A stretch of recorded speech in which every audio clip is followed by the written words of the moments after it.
Now let us look at the third part of cell wall synthesis inhibitors.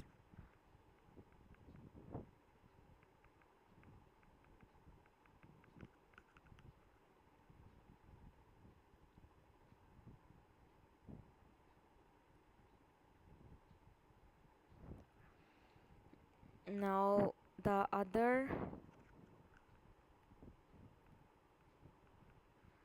cell wall synthesis inhibitors are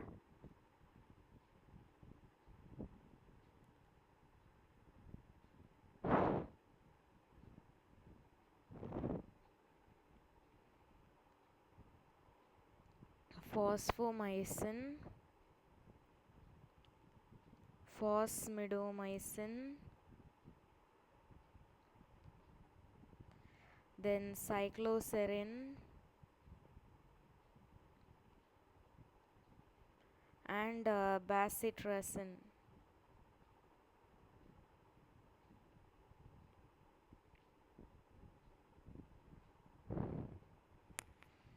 Fosfomycin and fosmidomycin are analogues of phosphoenol pyruvate.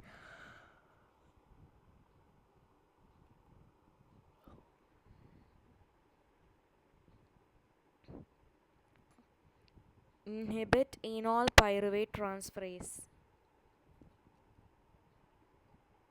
Thus, they block the conversion of NAG, N-acetyl glucosamine, to N-acetyl muramic acid.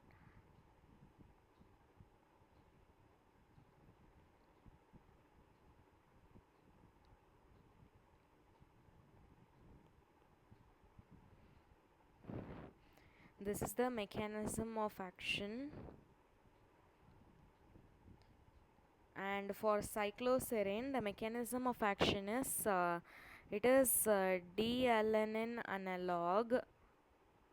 Thus, it blocks two enzymes, that is ALA racemase and ALA ligase. And when it comes to bacitracin, it inhibits bactoprenol. So there is inhibition of the transport of the cell wall units. Inhibition of transport of cell wall units.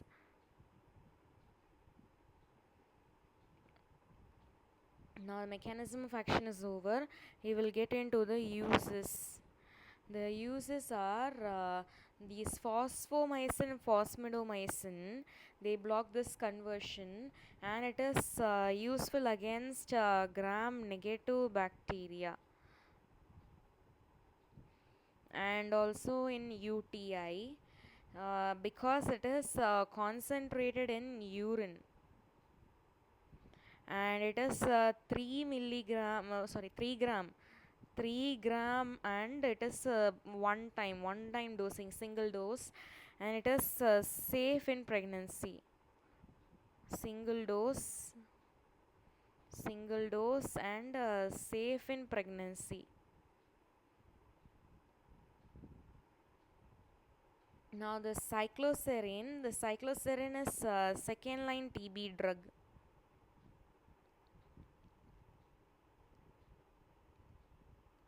Then we have got bacitracin. Bacitracin is against topical. Why topical? Because it has increased side effects. So used only in topical skin infections, and it is also used as staphylococcal nasal carrier, also MRSA.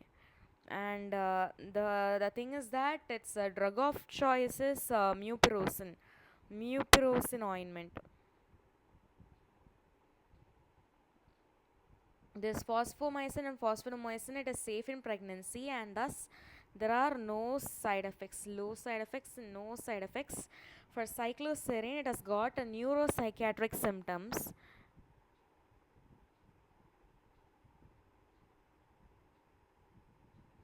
The neuropsychiatric symptoms are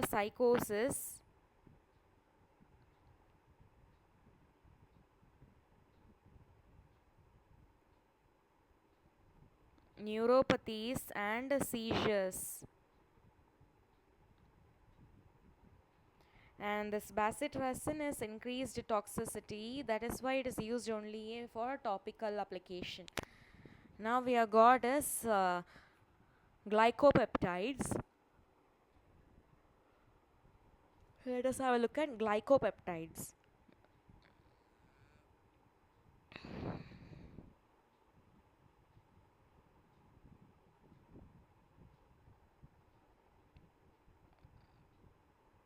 Glycopeptides have got poor oral absorption and it acts against gram positive. Gram positive means staphylococcus and streptococcus.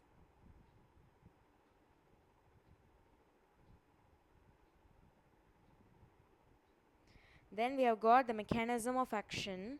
The mechanism of action is that it inhibits D-alanine.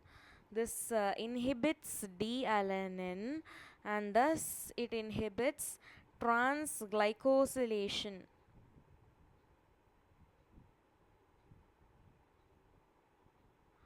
Or polymerization.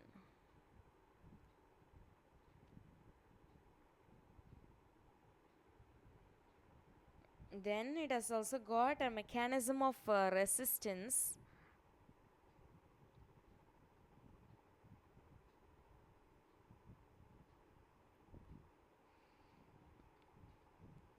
This D-alanine inhibition, that is the D-alanine is getting inhibited, so it inhibits transglycosylation. Mechanism of resistance is that by vancomycin resistant staphylococcus aureus shows the mechanism of resistance. There the D-alanine is converted into D-lactate. This D-alanine is converted into D-lactate and the minimum inhibitory concentration for this will be more than or equal to 16 microgram per ml.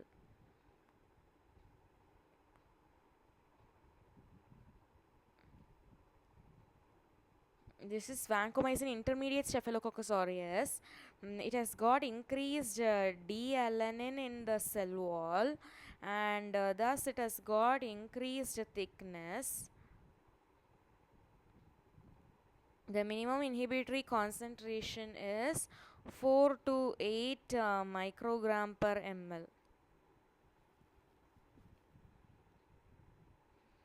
And there is something else called as vancomycin susceptible staphylococcus aureus, for which the minimum inhibitory concentration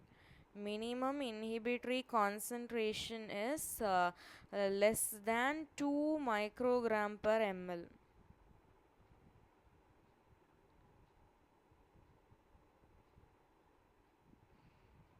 So under glycopeptides we have got vancomycin. It acts against gram-positive bacteria, that is staph and enterococcus. Staphylococcus and enterococcus. But the thing is that it has got a poor oral absorption. And thus it is given only by IV route, and also in this IV route it is used as a drug of choice in two things. It is used as a drug of choice in methicillin resistant staphylococcus aureus and enterococcal endocarditis.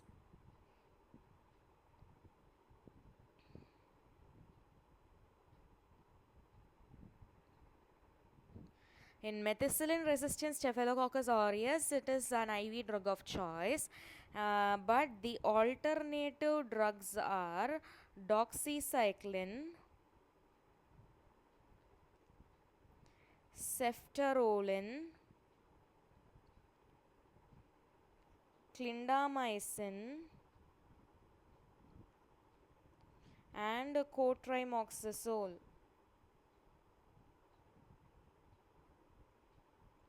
And in enterococcal endocarditis, we have got Enterococcus fecalis and Enterococcus faecium. I guess I need to add the A. Now, this Enterococcus fecalis, the choice is ampicillin.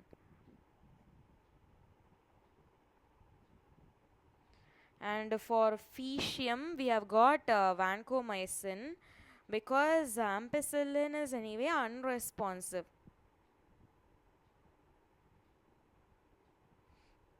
And if the vancomycin is also unresponsive, we have got vancomycin resistant enterococcus. Vancomycin resistant enterococcus, and for that we have got linezolid, which is the drug of choice, and also streptogramin and daptomycin.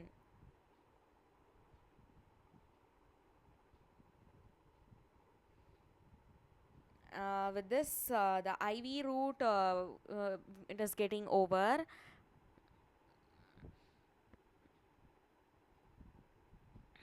Then the other uses are that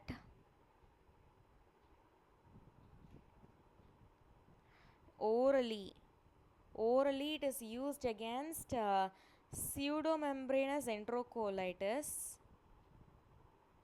It is used against pseudomembranous enterocolitis, and it is of two types, fulminant and non-fulminant. Non-fulminant and fulminant. For the fulminant one, the treatment is oral vancomycin and IV metronidazole. For non-fulminant one, it is oral fidaxomicin, and it is going to be the drug of choice. Also, alternate is oral vancomycin.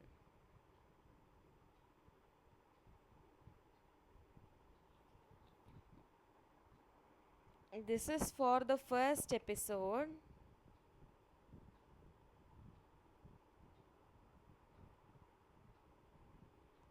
And for the second episode or first recurrence, what we have got is for greater than or equal to 6 months,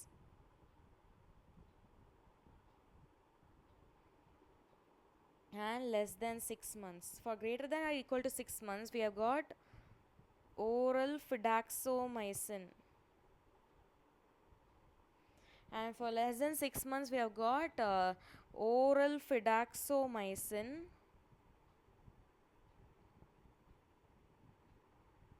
plus bezlotoxumab.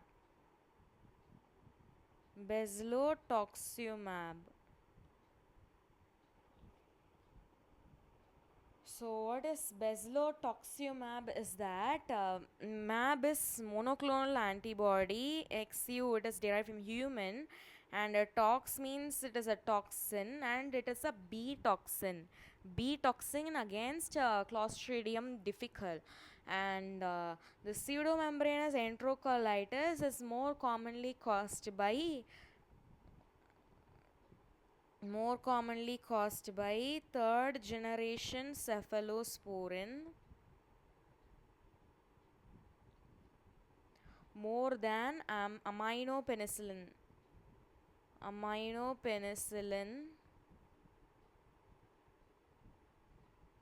more than fluoroquinolone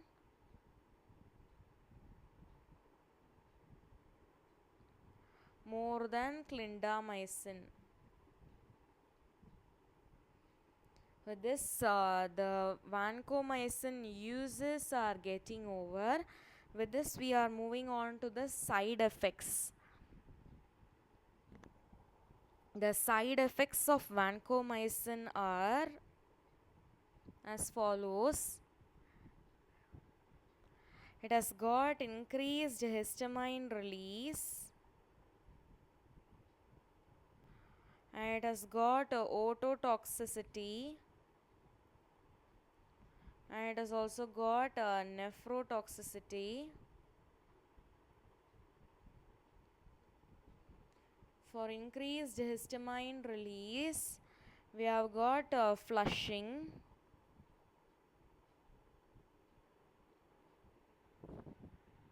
It is due to the vasodilation, and it might be caused, and it is called as Redman syndrome.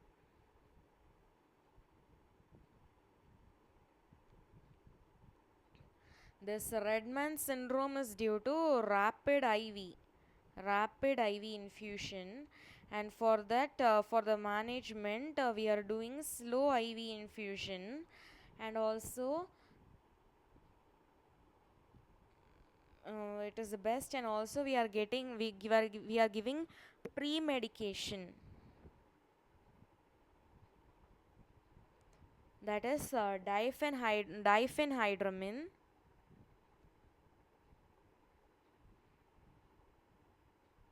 which is a H1 blocker. We have also got ototoxicity and nephrotoxicity. For the prevention of nephrotoxicity, we are using normograms and softwares. So let us have a look at them. We are using 2 normograms and 1 software, and that software is the best because it is being used with computer. The normogram is Madsky nomogram.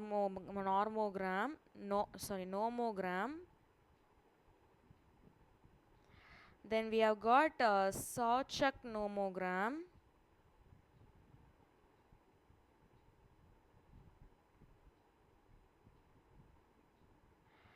Then we have got Bayesian software.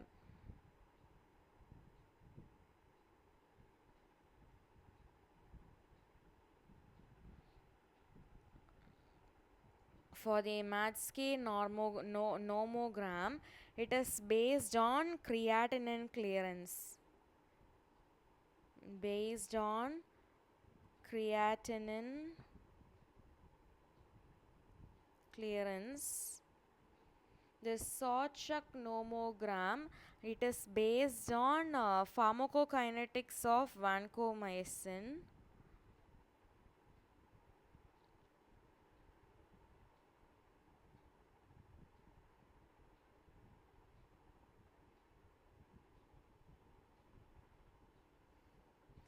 And the Bayesian software, it is using computer, and it is based on Bayes theorem. It predicts the next dose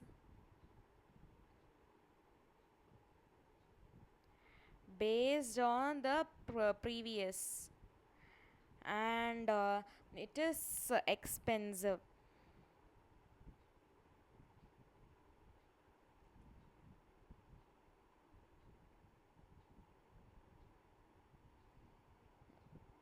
And we have got other glycopeptides.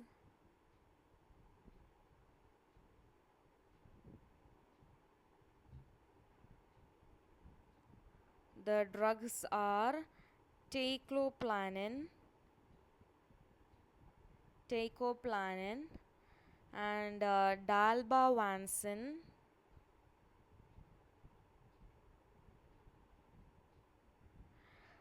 telavancin, then oritavancin.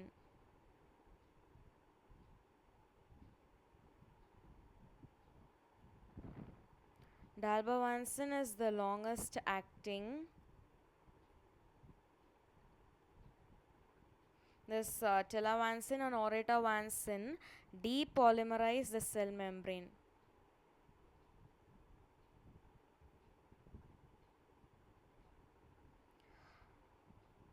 The route for these is going to be IV. The use is against methicillin resistant staph aureus and skin and soft tissue infection.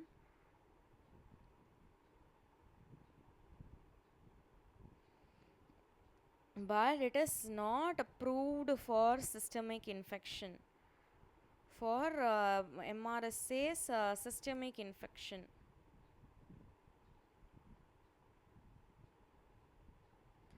And let us just look at these nomograms now. For this nomogram, we have got creatinine clearance, and here we have got vancomycin dose. It is like this. We'll be getting graph like this. Then for Sawchuk nomogram, we get crests and troughs. This is the trough, and this is the maximum concentration along with time in this. This is the concentration, this is going to be the time. Bayesian software is the best, but it is expensive.